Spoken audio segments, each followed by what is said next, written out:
ആകാശവാണി. നമസ്കാരം. വാർത്തകൾ വായിക്കുന്നത് സുവർണ.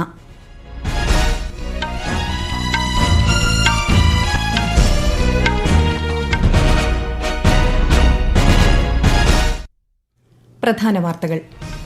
ഉരുൾപൊട്ടൽ ബാധിത പ്രദേശങ്ങൾ സന്ദർശിക്കാനായി പ്രധാനമന്ത്രി നരേന്ദ്രമോദി വയനാട്ടിലെത്തി. ദുരന്തമേഖലയിൽ പ്രധാനമന്ത്രി വ്യോമ നിരീക്ഷണം നടത്തി.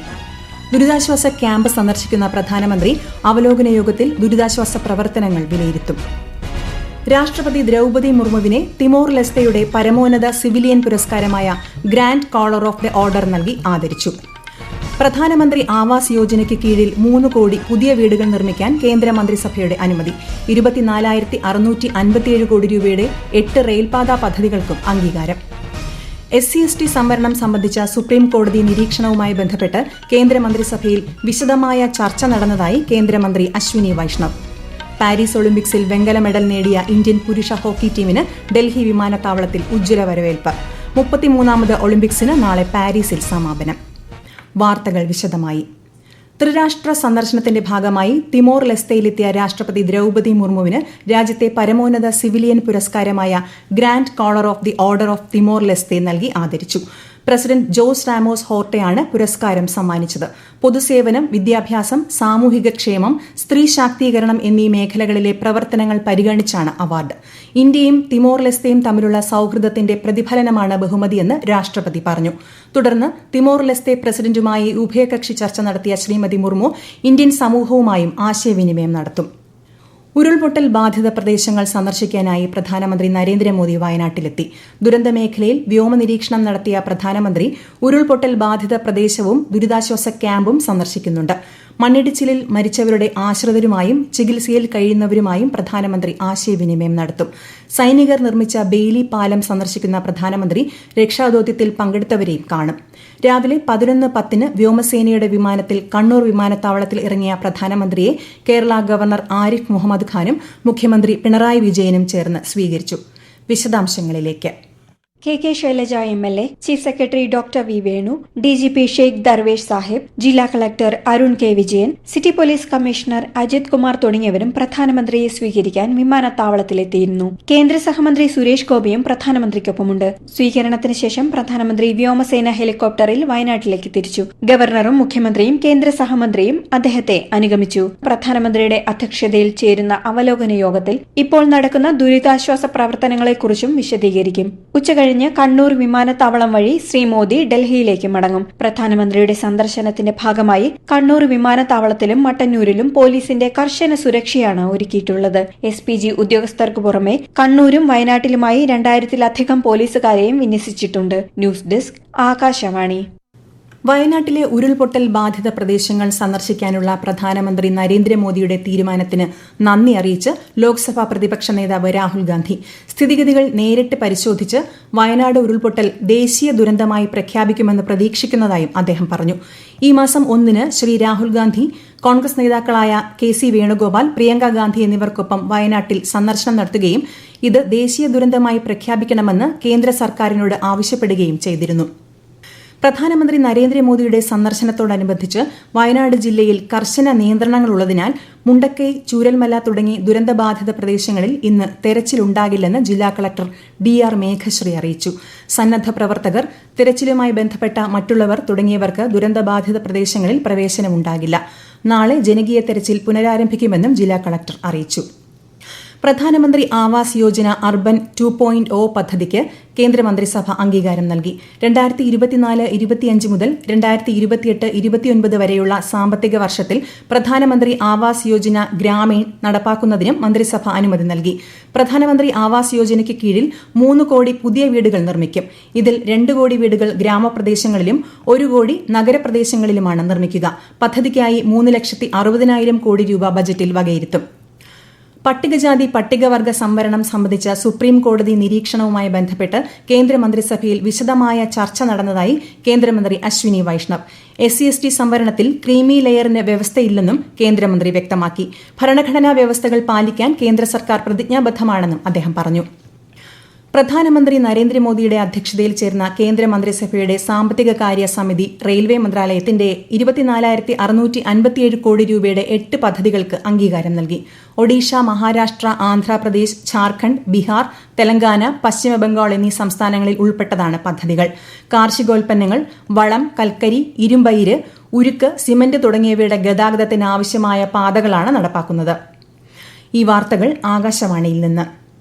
രാജ്യത്ത് സാങ്കേതിക വിദ്യയിൽ അധിഷ്ഠിതമായ ലളിതവും ഫലപ്രദവുമായ നികുതി സംവിധാനം ഉറപ്പുവരുത്തുകയാണ് കേന്ദ്ര സർക്കാർ ലക്ഷ്യമിടുന്നതെന്ന് കേന്ദ്ര ധനമന്ത്രി Nirmala Sitharaman.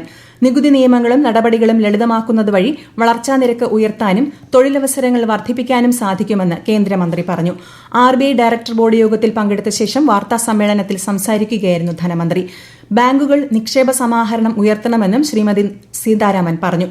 Reserve bank governor Shaktikanta Das യോഗത്തിൽ പങ്കെടുത്തു. രാജ്യത്തിന്റെ പ്രതിരോധ കയറ്റുമതിയിൽ നടപ്പു സാമ്പത്തിക വർഷത്തിന്റെ ആദ്യപാദത്തിൽ കഴിഞ്ഞ വർഷത്തെ അപേക്ഷിച്ച് 78% വർധന. കഴിഞ്ഞ തവണ 3,865 കോടി രൂപയായിരുന്നത് ഇത്തവണ 6,915 കോടി രൂപയായാണ് വർദ്ധിച്ചതെന്ന് രാജ്യരക്ഷാ മന്ത്രാലയം വ്യക്തമാക്കി. പ്രതിരോധ മേഖലയിൽ സ്വാശ്രയത്വത്തിലും നൂതന ആവിഷ്കാരത്തിലും പുതിയ മാനദണ്ഡം സ്ഥാപിക്കാനുള്ള സർക്കാരിന്റെ ഉറച്ച പ്രതിബദ്ധതയാണ് ഈ കുതിപ്പ് അടിവരയിടുന്നതെന്ന് പ്രതിരോധ വക്താവ് A. ഭരത് ഭൂഷൺ ബാബു സമൂഹമാധ്യമത്തിലൂടെ അറിയിച്ചു. പാരീസ് ഒളിമ്പിക്സിൽ ഗെയിംസ് ഇനത്തിൽ ഇന്ത്യയുടെ ഗുസ്തി താരം റീതിക ഹൂഡ ഇന്ന് വനിതകളുടെ 76 കിലോഗ്രാം ഫ്രീ സ്റ്റൈൽ ഇനത്തിൽ മത്സരിക്കും. 22-കാരിയായ താരം ഹംഗറിയുടെ ബെർണാഡറ്റ് നാഗിയെയാണ് ആദ്യ റൌണ്ടിൽ നേരിടുക. ഇന്ത്യൻ സമയം ഉച്ചയ്ക്ക് 2:30 മത്സരം. ഗോൾഫിൽ അദിതി അശോകും ദീക്ഷ ദാഗറും ഇന്ന് വനിതാ വിഭാഗത്തിന്റെ അവസാന റൌണ്ടിൽ മത്സരിക്കും. 33ാമത് ഒളിമ്പിക്സിന് നാളെ പാരീസിൽ സമാപനമാകും. സമാപന ചടങ്ങിൽ PR ശ്രീജേഷും മനു ഭാക്കറും ഇന്ത്യൻ പതാകയേന്തും. പാരീസ് ഒളിമ്പിക്സിൽ വെങ്കലം സ്വന്തമാക്കിയ ഇന്ത്യൻ പുരുഷ ഹോക്കി ടീമിന് ഡൽഹി വിമാനത്താവളത്തിൽ ഉജ്ജ്വല വരവേൽപ്പ്. ക്യാപ്റ്റൻ ഹർമൻപ്രീത് സിംഗ്, മുൻ ക്യാപ്റ്റൻ മൻപ്രീത് സിംഗ് എന്നിവരെ ഹാരമണിയിച്ച് സ്വീകരിച്ചു. ഇന്ന് ലോക സിംഹദിനം. സിംഹങ്ങളുടെ സംരക്ഷണത്തിന്റെ പ്രാധാന്യത്തെപ്പറ്റി അവബോധം സൃഷ്ടിക്കുക എന്നതാണ് ഈ ദിനത്തിന്റെ ലക്ഷ്യം. സിംഹങ്ങളുടെ സംരക്ഷണം രാജ്യത്തിന്റെ കടമയാണെന്നും അതിനായി പ്രവർത്തിക്കുന്നവരെ ആശംസിക്കുന്നതായും പ്രധാനമന്ത്രി നരേന്ദ്രമോദി സമൂഹമാധ്യമത്തിൽ കുറിച്ചു. സിംഹങ്ങളുടെ സംരക്ഷണത്തിനായി സ്വീകരിച്ച നടപടികളുടെ അടിസ്ഥാനത്തിൽ രാജ്യത്തെ ആകെ സിംഹങ്ങളുടെ എണ്ണം 674 വർദ്ധിച്ചതായി കേന്ദ്ര പരിസ്ഥിതി മന്ത്രാലയം അറിയിച്ചു.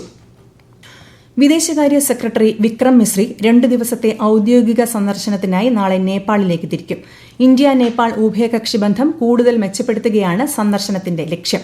അയൽപക്കം ആദ്യം എന്ന നയത്തിന്റെ ഭാഗമായി നേപ്പാളുമായുള്ള ബന്ധത്തിന് ഇന്ത്യ നൽകുന്ന മുൻഗണനയാണ് സന്ദർശനത്തിലൂടെ പ്രതിഫലിക്കുന്നത്. ബംഗ്ലാദേശിൽ രാഷ്ട്രീയ പ്രതിസന്ധി നിലനിൽക്കുന്ന സാഹചര്യത്തിൽ അനധികൃത കുടിയേറ്റക്കാരുടെ നുഴഞ്ഞുകയറ്റം തടയാൻ അതീവ ജാഗ്രതയോടെ നാഗാലാന്റ് സർക്കാർ. അതത് ജില്ലകളിൽ സുരക്ഷാ പ്രവർത്തനങ്ങൾ ഏകോപിപ്പിക്കാൻ സംസ്ഥാനത്തെ ഡെപ്യൂട്ടി കമ്മീഷണർമാർക്ക് നിർദ്ദേശം നൽകിയതായി ആഭ്യന്തര കമ്മീഷണർ R. വ്യാസൻ വ്യക്തമാക്കി. ഗ്രാമസമിതികൾ സജീവമാക്കാനും അസാധാരണ സംഭവങ്ങളുണ്ടായാൽ റിപ്പോർട്ട് ചെയ്യാൻ വേണ്ട സൌകര്യങ്ങൾ ഉറപ്പാക്കാനും നിർദ്ദേശം നൽകിയിട്ടുണ്ട്. ബ്രസീലിൽ ജനവാസ മേഖലയിൽ യാത്രാ വിമാനം തകർന്ന് 61 മരണം. സാവോ പോളയ്ക്ക് സമീപം ഇന്നലെ രാത്രിയായിരുന്നു അപകടം. പ്രദേശത്തെ ഒരു വീട് പൂർണ്ണമായും തകർന്നു. എന്നാൽ താമസക്കാർക്കാർക്കും പരിക്കേറ്റില്ല. 57 യാത്രക്കാരും 4 ജീവനക്കാരും വിമാനത്തിലുണ്ടായിരുന്നതായി ബ്രസീലിയൻ വിമാന കമ്പനി അറിയിച്ചു.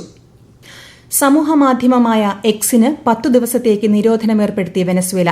കഴിഞ്ഞ മാസം 28-ന് നടന്ന വെനസ്വേലയിലെ പ്രസിഡന്റ് തെരഞ്ഞെടുപ്പുമായി ബന്ധപ്പെട്ട് പ്രസിഡന്റ് നിക്കോളാസ് മഡൂറോയും എക്സ് ഉടമ എലോൺ മസ്കും പരസ്പരം ആരോപണങ്ങൾ ഉന്നയിച്ചതിന് പിന്നാലെയാണ് തീരുമാനം.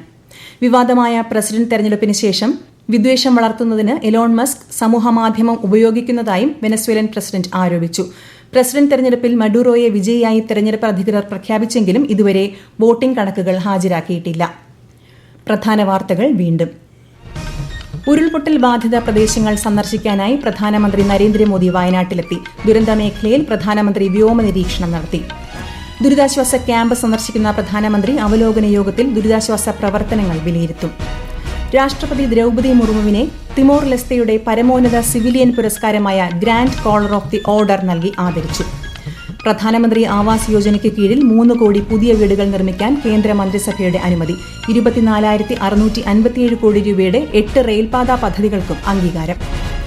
SC/ST സംവരണം സംബന്ധിച്ച സുപ്രീം കോടതി നിരീക്ഷണവുമായി ബന്ധപ്പെട്ട് കേന്ദ്രമന്ത്രിസഭയിൽ വിശദമായ ചർച്ച നടന്നതായി കേന്ദ്രമന്ത്രി അശ്വിനി വൈഷ്ണവ്. പാരീസ് ഒളിമ്പിക്സിൽ വെങ്കല മെഡൽ നേടിയ ഇന്ത്യൻ പുരുഷ ഹോക്കി ടീമിന് ഡൽഹി വിമാനത്താവളത്തിൽ ഉജ്ജ്വല വരവേൽപ്പ്. 33ാമത് ഒളിമ്പിക്സിന് നാളെ പാരീസിൽ സമാപനം. വാർത്തകൾ കഴിഞ്ഞു. അടുത്ത വാർത്താ പ്രക്ഷേപണം വൈകുന്നേരം 6:30.